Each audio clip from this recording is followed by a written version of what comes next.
There are more questions than answers in the strange disappearance of Anisha Young, who has been missing since the morning of December 9th.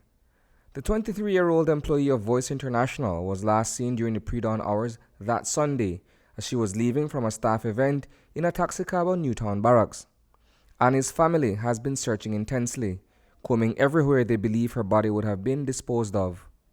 But they are stumped and have now turned to Jose Luis Espat for assistance in trying to recover her remains. The very, very most important part when a missing person is reported is the first 48 hours.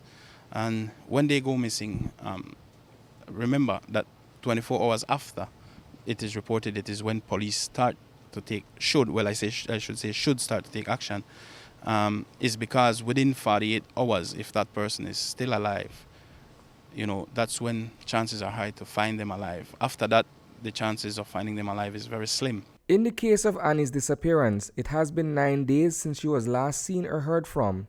Her boyfriend was detained and subsequently released, despite her family's belief that he may know more than he is telling investigators. Deputy Commissioner Chester Williams addressed the media on Monday. We're hoping that she is still alive somewhere. So we're expecting the worst, but at the end of the day, we're still hoping for the best.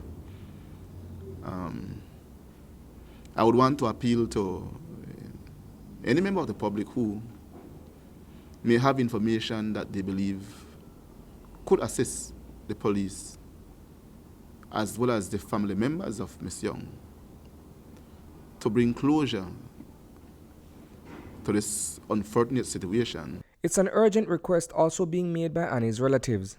Fully aware that they are racing against time, her family, through Espat, is seeking public assistance in locating her body. More than likely, Ms. Young has passed. At this point, I can't give much details of what we have investigated so far, because it would jeopardize finding her. So I can say that I have two possible motives I'm looking at, and I cannot share that yet as well. There's a lot of rumors going around, but I have two specific motives.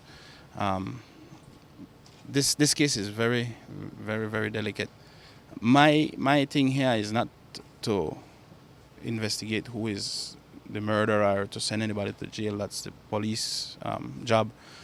My thing here is to help a family, a grieving family, who reflects a grieving country, because this family is not the first, as you all know.